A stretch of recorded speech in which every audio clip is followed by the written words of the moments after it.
అధికారంలోకి వచ్చాక తొలి సంతకమేమో మెగా డిఎస్సి మీద పెట్టారు అధ్యక్ష. 6 నెలల్లో డిఎస్సి ఉద్యోగాలు భర్తీ చేస్తామన్నారు అధ్యక్ష.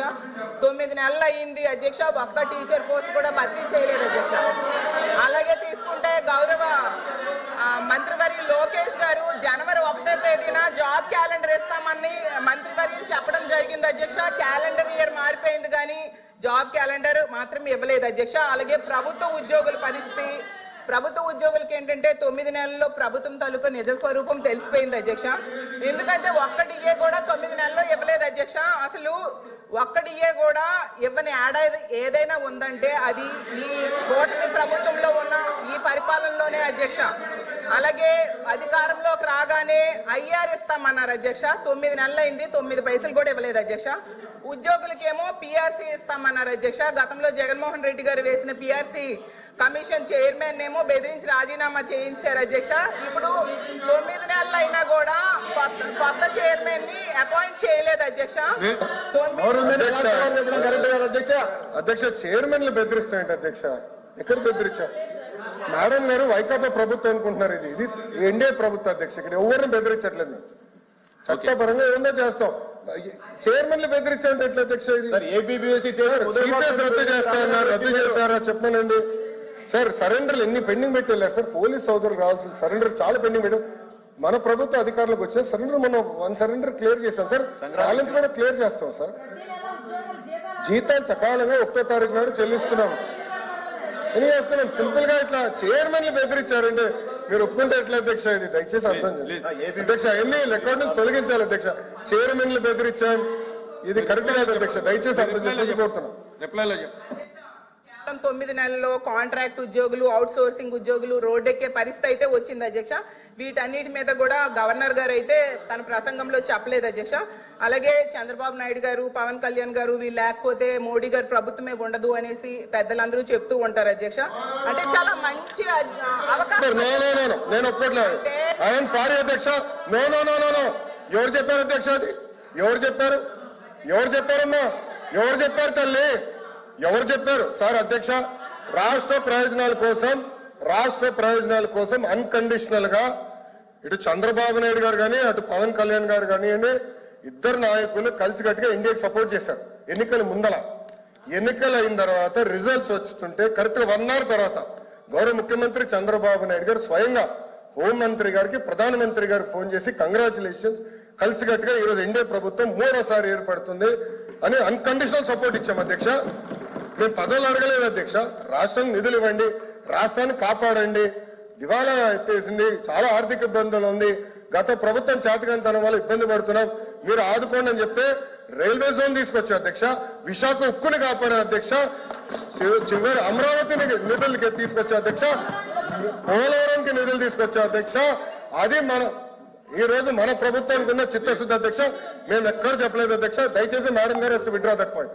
మేము ఒప్పుకోవట్లేదు అధ్యక్ష. అది మటుకు ఏదో మేము సపోర్ట్ చేయకపోతే మేము ఎక్కడో చెప్పినట్లు ఇది సత్యదూరం అధ్యక్ష. మేడం గారు ఎస్ విత్డ్రా దట్ పాయింట్ అధ్యక్ష. ఇది చాలా సీరియస్ గా మేము తీసుకుంటాం అధ్యక్ష.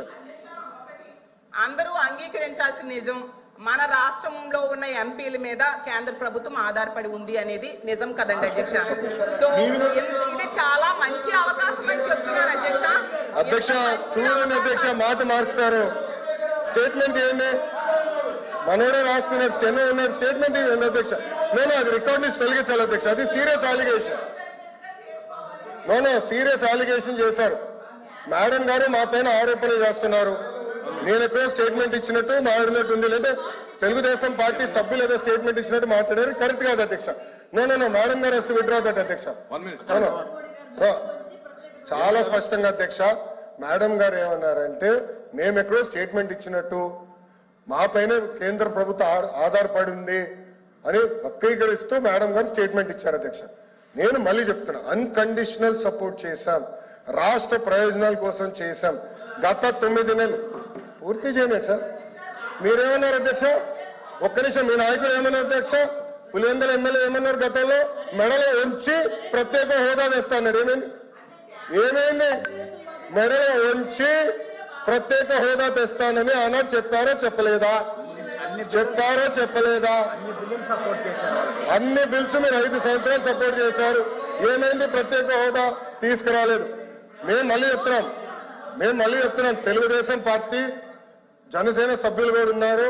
తెలుగుదేశం పార్టీ జనసేన రెండు పార్టీలు కలిసి అన్కండిషనల్ గా ఇండియన్ మేము సపోర్ట్ చేశాం.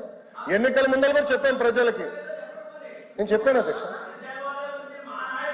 ఒక్క నిమిషం సార్, మేము ఒక్క నిమిషం 24 ఎన్నికల్లో ఏం చెప్పాం? డబుల్ ఇంజిన్ సర్కార్ అని చెప్పాం. డబుల్ ఇంజిన్ సర్కార్ ఇప్పుడు వచ్చింది. కేంద్రం రాష్ట్రం ఒకే ప్రభుత్వం ఉంది. రైల్వే జోన్ ఎవరు కాపాడారా? నేను కాపాడాను.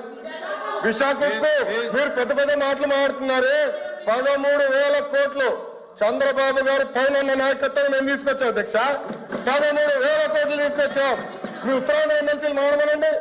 మీరేం చేశారు 5 సంవత్సరాలు? ఏం చేశారు మీరు 5 సంవత్సరాలు? అడుగుతున్నా. అమరావతి నిధులు ఎవరు తీసుకొచ్చారు? మేము తీసుకొచ్చాం. పోలవరం గాలికి వదిలేశారు మీరు. బుల్లెట్ దిగినా అని మీ మంత్రి గారు అడిగారు. ఏమెవరైనా పెద్ద మాట్లాడతారు. పోలవరం నిధులు తీసుకొచ్చారు. 6.5 ప్యాకేజ్ కి మొన్న 1000 కోట్లు రిలీజ్ చేశాం. నో అధ్యక్ష, ఐఎమ్ ప్రొటెస్టింగ్. మేడం గారు has to withdraw that statement. అది కరెక్ట్ కాదు అధ్యక్ష. I'm sorry. ఓకే, సభ్యులు ఉన్నారని చెప్పొచ్చు, ఐ హావ్ నో ప్రాబ్లం. కానీ ఏదో మేము వాళ్ళని థ్రెటన్ చేస్తున్నట్టు ఏదో మా పైన ఆధారపడే పదం వాడతాం కరెక్ట్ కాదు అధ్యక్ష. మేము ఏనాడో అనలేదు. మా సపోర్ట్ అన్కండిషనల్. రాష్ట్ర ప్రయోజనాల కోసం కేంద్ర ప్రభుత్వాన్ని మేము సపోర్ట్ చేస్తున్నాం. అది చాలా క్లారిటీగా ఉంది అధ్యక్ష. కానీ దయచేసి అది మటుకు రికార్డు తొలగించాలి అధ్యక్ష. రికార్డు పరిశీలించి చూద్దాం. అధ్యక్ష చూడాలి కదా. ఇప్పుడు ఆ రికార్డు చూసి ఆ మాటలుంటే తొలగిస్తాం. కూర్చోండి. అధ్యక్ష, విద్యాశాఖ మంత్రి గారు వచ్చి మాట్లాడుతూ చాలా ఆవేశంగా ఆయన తాలూకు మాటలు చెప్తున్నారు. నేను మీ ద్వారా మీ ద్వారా ప్రభుత్వాన్ని అడుగుతుంది ఏంటంటే, ఇవాళ జరుగుతున్న చర్చలో మా సభ్యులు అడిగింది ఏంటి? ఈ ప్రభుత్వం ఇవాళ కేంద్రంలో ఉన్న ప్రభుత్వం ఈ మన మన మన మన ఈ కూటమి ప్రభుత్వం మీద ఆధారపడి ఉంది అక్కడ. కాబట్టి ఈ రాష్ట్రానికి కావాల్సిన ప్రయోజనాలు రావాలనేది ఆవిడ ఉద్దేశం. ఆవిడ తాలూకు ఉద్దేశం. ఆవిడ ఉద్దేశం ఏంటి? ఆ ఉద్దేశాన్ని కాదు అవునా అనేది మంత్రి గారు దయచేసి మంత్రి గారు ఆయన చెప్పిందంతా చెప్పండి.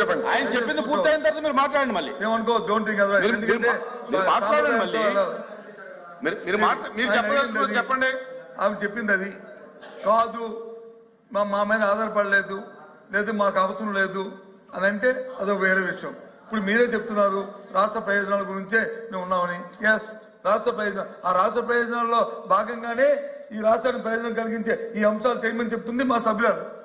ఆ ప్రయోజనాలు తీసుకోమనే చెప్తుందే మా సభ్యురాలు. అంతకంటే ఇంకో ఉద్దేశం లేదు. మీరు చెప్తున్నారు ఏమని?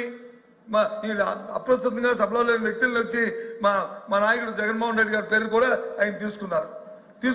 మరి అంతకుముందు ప్రభుత్వంలో 2004 నుంచి 2014 నుంచి 19లో ఉన్నప్పుడు ఏంటి మరి ప్రత్యేక పాలన తీసుకుని ప్రత్యేక ప్యాకేజీకి వచ్చి మీరు వచ్చి అయిపోలేదు, అంత మొత్తం అయిపోలేదు. ఆ రోజు రాష్ట్ర ప్రయోజనాలు కనిపించలేదా? ప్రత్యేక ప్యాకేజీ కావాలనే విషయం వారికి తెలియదా? ఎందుకు చేశారని? ఎందుకు చేశారు? అప్పుడున్న సందర్భం బట్టి ఆ కార్యక్రమాన్ని లేకపోతే ఈ కర్మ ఎందుకు ఈ రాష్ట్రానికి కర్మ ఎందుకు వచ్చింది? ఎందుకు ఇది దృష్టి వచ్చింది? ఆలోచించాలి. కాబట్టి దయచేసి సమయం